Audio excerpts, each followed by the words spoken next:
Hello friends, कैसे आप सभी। आई होप कि आप सभी अच्छे होंगे और अपने एग्ज़ाम की प्रिपरेशन अच्छे ढंग से कर रहे होंगे। फ्रेंड्स, आज एक नई टॉपिक को डिस्कस करेंगे जो कि यूजीसी पेपर 1 की जो टीचिंग एप्टीट्यूड यूनिट है उसके अंदर जो टॉपिक आता है लेवल ऑफ टीचिंग यानी कि शिक्षण के स्तर। तो ये यहाँ से हर बार क्वेश्चन बनता है एग्ज़ाम में, तो उसी टॉपिक पर आज डिस्कस करेंगे। तो वीडियो को स्टार्ट करते हैं बिना किसी तरीके।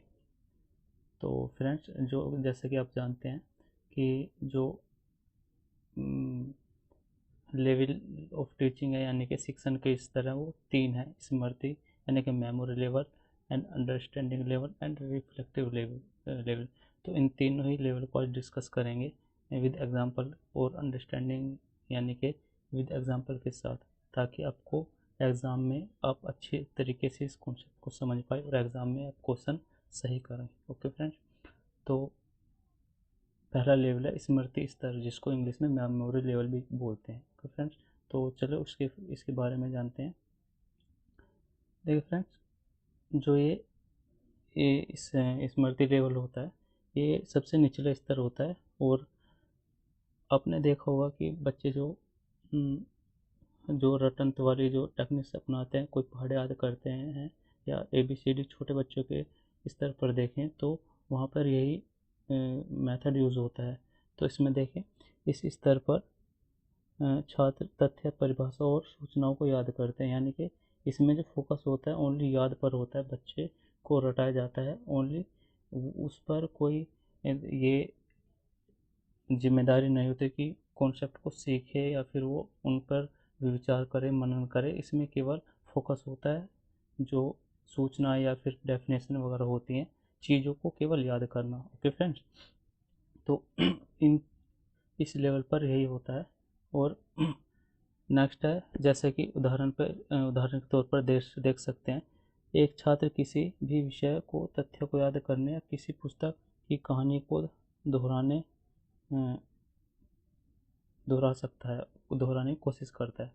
देखिए इसमें सबसे मेन बात यह है कि इसका समरी है जो स्मृति लेवल की है, इसकी समरी है कि जो ये लेवल होता है इस पे बच्चे जो है फोकस करते हैं तथ्यों को याद करने के लिए। किसी पुस्तक को पढ़ते हैं या फिर कहानी को पढ़ते हैं, उनको दोहराने की कोशिश करते हैं। वे अपनी तरफ से उनमें कोई अपनी समझ या फिर कोई अलग से नहीं ऐड करते हैं कि अपनी माइंड से कुछ करें। ये केवल जैसे जैसे उनको फैक्ट या फिर कुछ चीज़ें उनको याद करने के लिए दी जाती हैं, वो उनको केवल रटते हैं और याद करते हैं फैक्ट्स को। ओके फ्रेंड्स, तो ये जो मेमोरी लेवल होता है इस पर यही कार्य होता है। आई होप कि आपको मेमोरी लेवल अच्छे से समझ में आ गया होगा।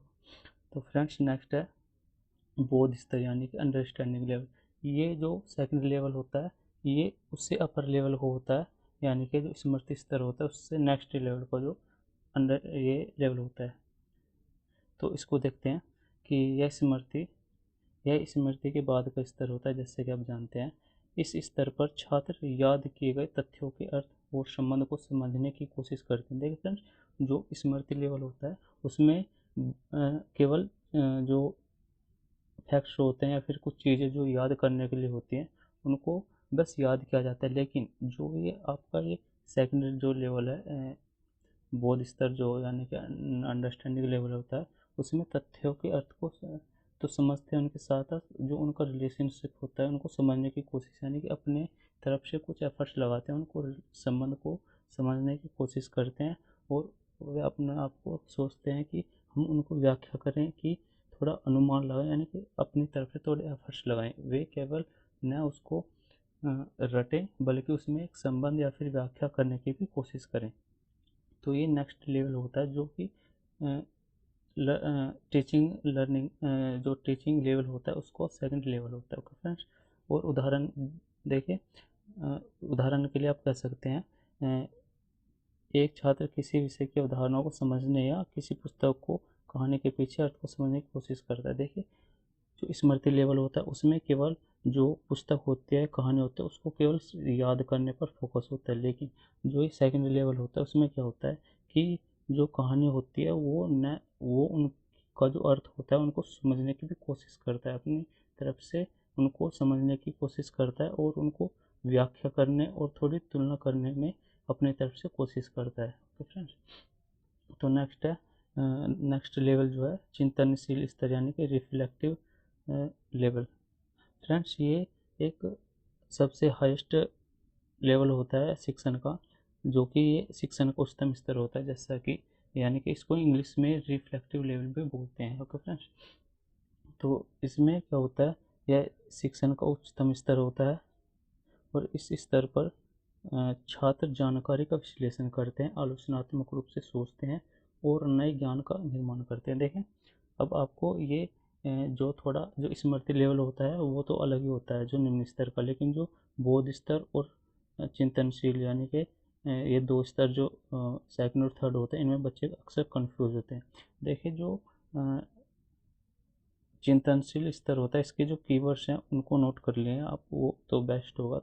देखिए, इसमें जो कीवर्ड्स हैं, एक तो आलोचनात्मक रूप से बच्चे जो है अपनी तरफ से थिंकिंग करते हैं, ठीक है, आलोचनात्मक रूप से सोचने के लिए नए ज्ञान का निर्माण करते हैं, ठीक है, और उनको तर्क करते हैं, यानी कि अपनी तरफ से तर्क ढूंढते हैं और समाधान भी ढूंढते हैं, और उस जैसे कि वे कुछ क्वेश्चन भी करते हैं, यानी कि उनका जो ज्ञान स्तर इतना ऊंचा हो जाता है कि वो एक अपनी तरफ से विश्लेषण कर सकते हैं और जो आलोचनात्मक तर्क भी करते हैं। तो फ्रेंड्स, और जैसे उदाहरण के लिए उदाहरण देखिए, एक छात्र किसी भी विषय की अवधारणाओं का विश्लेषण कर सकता है या किसी पुस्तक की कहानी के बारे में अपनी राय बना सकता है। देखो, जो फर्स्ट लेवल था उसमें आपने देखा कि जो कोई पुस्तक है उसको दी गई, उसको बच्चा केवल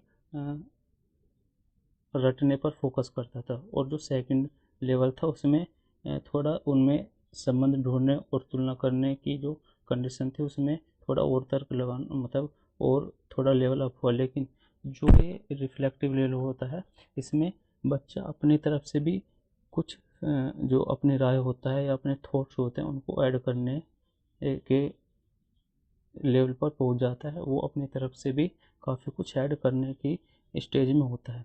तो ये इसका थर्ड लेवल था। आई होप कि आपको इन तीनों लेवल्स में डिफरेंस और इन तीनों का कॉन्सेप्ट पता चला होगा। तो फ्रेंड्स, अगर वीडियो अच्छी लगी तो वीडियो को लाइक करना, और अगर आप चैनल पर नए हैं तो चैनल को सब्सक्राइब करना। यूजी नेट पेपर 1 या फिर सीटेट में जो टॉपिक पूछे जाते हैं उनके टॉपिक से रिलेटेड हमारा चैनल पर वीडियो अपलोड होती रहती है। तो थैंक्स फॉर वॉचिंग, वीडियो को लाइक करना और चैनल को सब्सक्राइब करना। मिलते हैं किसी नई टॉपिक के साथ, तब तक के लिए बाय बाय, टेक केयर।